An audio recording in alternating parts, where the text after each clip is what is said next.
ओम श्री गणेशाय नमः। ओम नमो भगवते वासुदेवाय। हरे कृष्णा कृष्ण कृष्णा हरे हरे, हरे राम राम राम हरे हरे।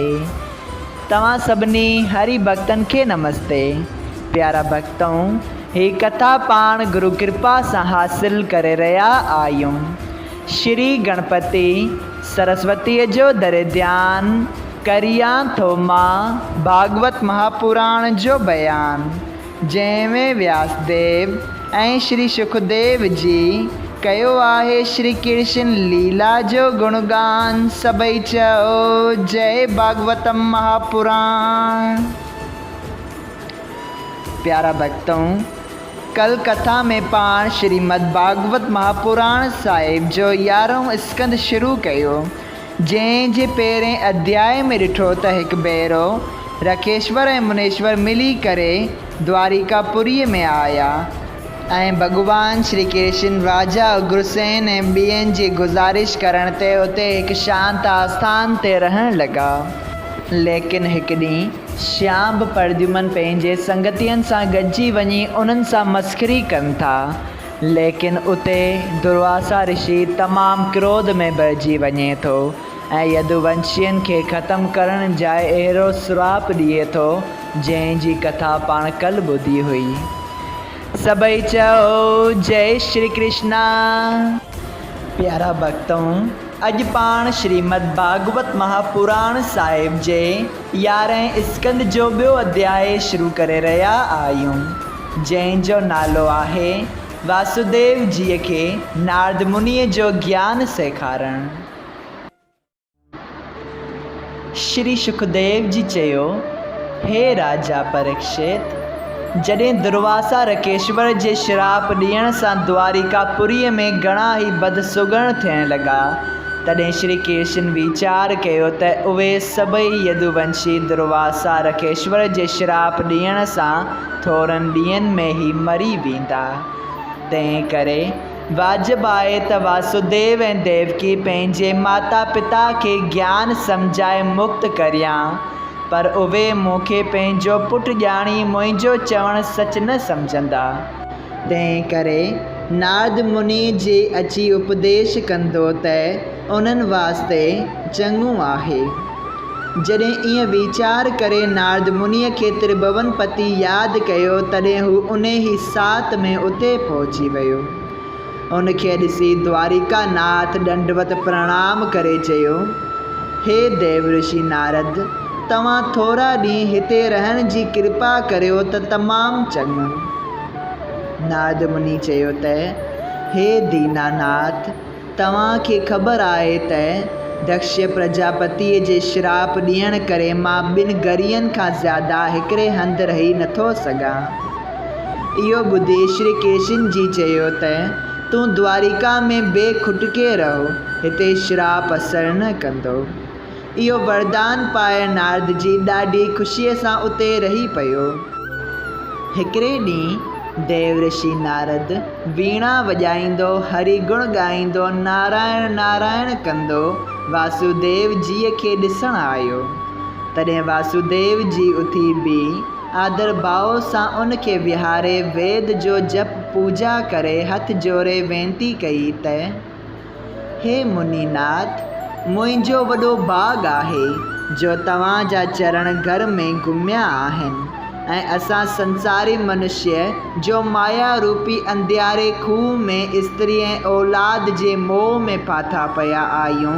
तिन खे ज्ञान रूपी रसीअ जे मिलण खां सवाइ उन खूह मां ॿाहिरि निकिरणु कठिन आहे। जे तव्हां ईअं चओ त तूं वॾो भाग्यवान आहीं जो पार ब्रह्म परमेश्वर तुंहिंजे घर अची अवतार वरितो आहे, सो हे नारद मुनि, मूं खां ॾाढी भुल थी।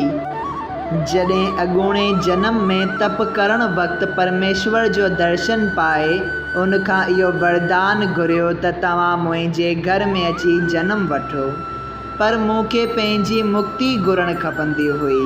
तंहिं करे मां भायां थो त तव्हांजे मुख मां भागवत धर्म ॿुधी भवसागर पार लंघे वञा।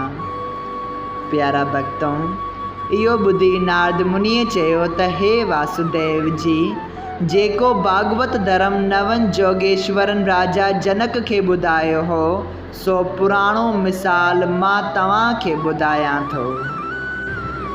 ऋषभदेव खे 100 पुट पैदा थिया हुआ, जिन मां 9 ॼणा 9 खंडनि जा राजा थिया ऐं 91 छोकिरनि वेद ऐं शास्त्र पढ़ियो।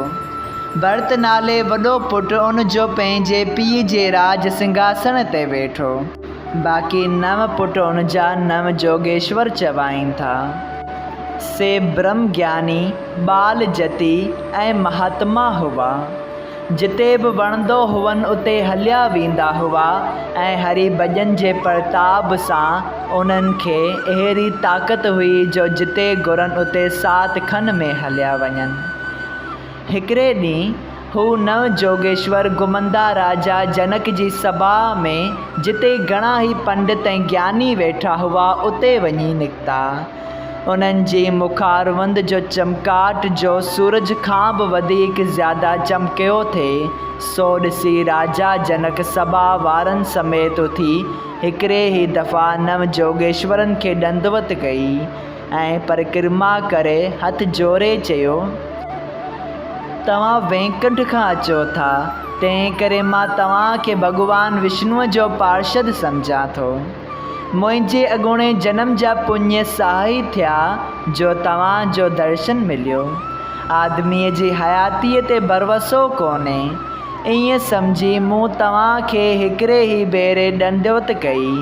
जीअं तव्हां दयाल थी मुंहिंजो घर पवित्र कयो आहे, तीअं जेको सवाल मां पुछां थो तंहिंजो जवाबु महिरबानी करे ॾेई मुंहिंजा सिनसा मिटायो। प्यारा भक्तों, राजा जनक जी इहा ॻाल्हि ॿुधी हुननि जोगेश्वरनि चयो त हे राजा, जेका तुंहिंजी इच्छा हुजे सा असां खां ॻाल्हि पुछ। तॾहिं राजा जनक चयो त महाराज, संसार में अहिड़ी कहिड़ी शइ आहे जा सदैव क़ाइमु रही विछड़े नथी। जे ईअं चइजे त जंहिंखे पंहिंजे घर में घणो ई धन दौलत ऐं पतिव्रता स्त्री ऐं आज्ञाकारी औलाद आहे, तंहिंखे दुख नथो थिए, त मुंहिंजी ॼाण मूजिबि उन जो सुख सदाईं क़ाइमु नथो रहे। छो त जॾहिं इहो धन हलियो वञे थो ऐं स्त्री पुत्र बि मरियो वञनि था, तॾहिं इहो तमामु दुखी थिए थो। सुख इहो चवणु घुरिजे जो हमेशा क़ाइमु रहे ऐं हमेशा वधंदो रहे, कॾहिं बि न घटिजे।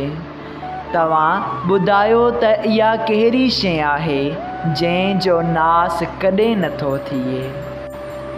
प्यारा भक्तों, तव्हां सभिनी खे वेनती आहे त कृपया हिन सवाल जो जवाबु ॻोल्हण जी कोशिशि कयो ऐं पंहिंजे ई मन जे अंदरि उन सवाल जे लाइ तव्हां जवाबु ॻोल्हण जी कोशिशि कयो।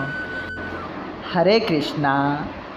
श्रीमद् भागवत महापुराण साहिब जे 11 स्कंद जे ॿिए अध्याय जो पहिरियों भाग संपूर्ण थियो। अगरि तव्हां सभिनी हरि भक्तनि खे हिन कथा मां लाभ हासिल थियो हुजे त कृपया हिन कथा खे ॿियनि हरि भक्तनि सां शेयर कजो त उन्हनि जो बि भलो थिए ऐं तव्हांजो बि भलो थिए। सभई चओ जय सिया राम, राधे राधे।